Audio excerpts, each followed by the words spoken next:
Good morning. आज हम लोग पढ़ेंगे संख्याओं के प्रकार के बारे में।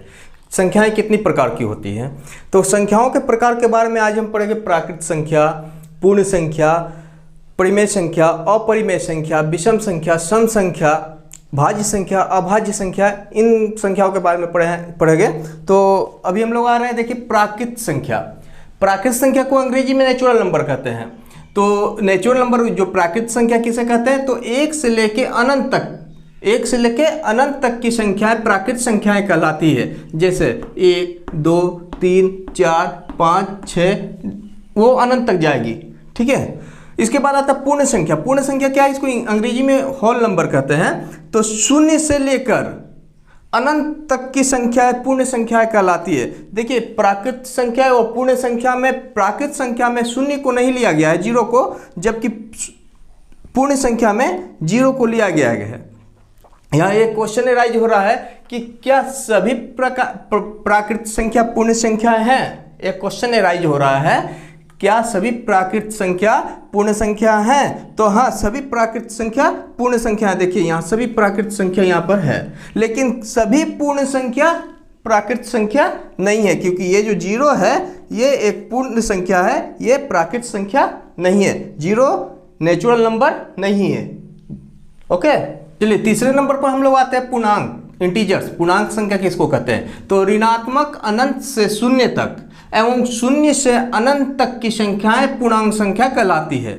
ऋणात्मक अनंत से मतलब ये अनंत से आ रही है और ये संख्या शून्य तक, और फिर शून्य से फिर अनंत तक जाएगी। मतलब इसमें नेगेटिव और पॉजिटिव, ऋणात्मक और धनात्मक दोनों संख्या होती है, इन्हीं को पूर्णांक संख्या कहते हैं। ठीक है। अब आ रहा परिमेय संख्या, रेशनल नंबर। परिमेय संख्या वे सभी संख्याएं जिन्हें पी क्यू के रूप में लिखा जा सकता है, जहां क्यू बराबर ना हो जीरो के। वे सभी संख्याएं जिन्हें हम भिन्न के रूप में लिख सकते हैं, लेकिन उसका जो अंश और हर होता है वो हर जीरो नहीं होना चाहिए, परिमेय संख्या कहलाती है। जैसे आपका ले लीजिए 2/1, ठीक है, 7/12, 5/6, ये सब क्या होता है, ये परिमेय संख्या, रेशनल नंबर कहलाएगा। ओके। पांचवा नंबर में आते हैं अपरिमेय संख्या। अपरिमेय संख्या, इरेशनल नंबर, वे सभी संख्या जिन्हें पी क्यू के रूप में नहीं लिखा जा सकता, अपरिमेय संख्या कहलाती है। जैसे √2, √3, पाई एक अपरिमेय संख्या है। अब कुछ लोग बात करते हैं जैसे 22/7, तो 22/7 ये एक लगभग मान दिया गया है, पाई का मान नहीं है, लगभग एक मान दिया गया है, इसलिए पाई को अपरिमेय संख्या कहा गया है। अब आते हैं छठे नंबर पे, हम लोग 6 नंबर में आते हैं सम संख्या, इवन नंबर्स। वे सभी प्राकृत संख्याएं जो 2 से पूर्णतः विभाजित हो जाती है, सम संख्याएं कहलाती है।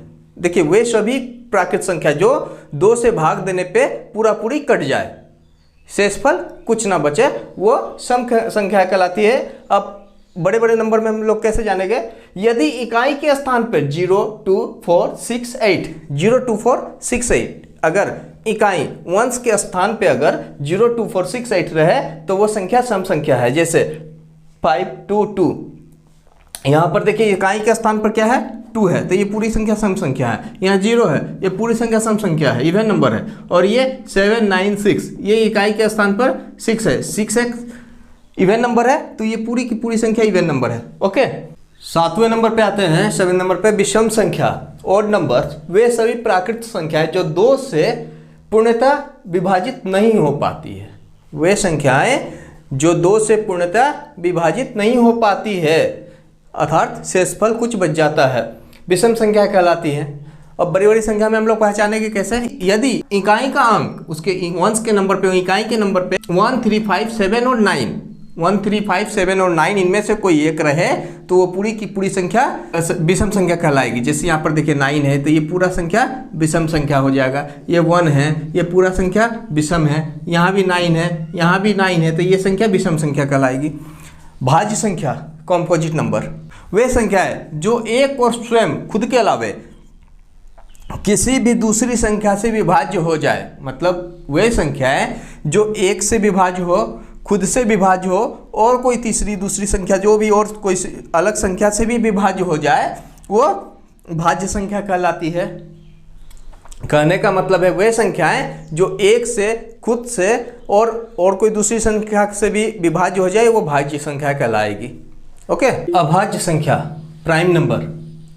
अभाज्य संख्या किसको कहते हैं? वे सभी प्राकृत संख्याएं जो केवल एक से या स्वयं से ही विभाजित होती है। वैसी संख्या जो एक से या खुद से विभाजित हो अभाज्य संख्याएं कहलाती है। जैसे एक, देखिए एक खुद से विभाज्य होगा, इसका कोई दूसरा विभाज्य नहीं है। 3, ये जो 3 है, 3 को अगर हम डिवाइड करेंगे तो ये 1 से ही डिवाइड जाएगा और 3 से ही डिवाइड जाएगा, इसके अलावा कोई नहीं। 5, 7, 11 1 से ही डिवाइड होगा या खुद 11 से, इसके अलावा कोई नहीं। तो ये प्राइम नंबर कहलाता है, ये अभाज्य संख्या कहलाता है। उसके बाद आते हैं 10वें नंबर पे सहअभाज्य संख्या, को प्राइम नंबर। ये को प्राइम नंबर हम लोग पढ़ रहे हैं। को प्राइम नंबर किसे कहते हैं? दो प्राकृत संख्या, दो नेचुरल नंबर, दो प्राकृत संख्या सहअभाज्य संख्या कहलाएगी। सहअभाज्य संख्या कहलाएगी यदि उनका मौस जो HCF हो, मौस 1 हो।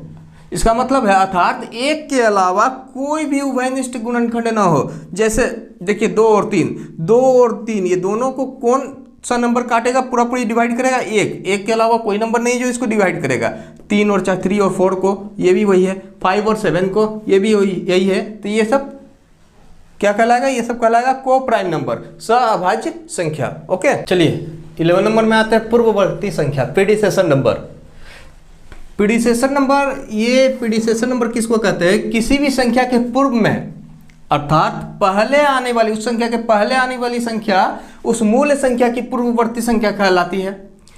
तो इसकी गणना कैसे करते हैं? इसकी गणना दी गई मूल संख्या में एक घटाकर की जाती है। जैसे मान लीजिए 9015 आपको दिया गया है, इसका बोला है इसका प्रीडिसेसर नंबर निकालिए। तो क्या करेगा? 9015 इसमें से -1 कर दिए तो 9014, ये इसका प्रीडिसेसर नंबर हो गया। ठीक है।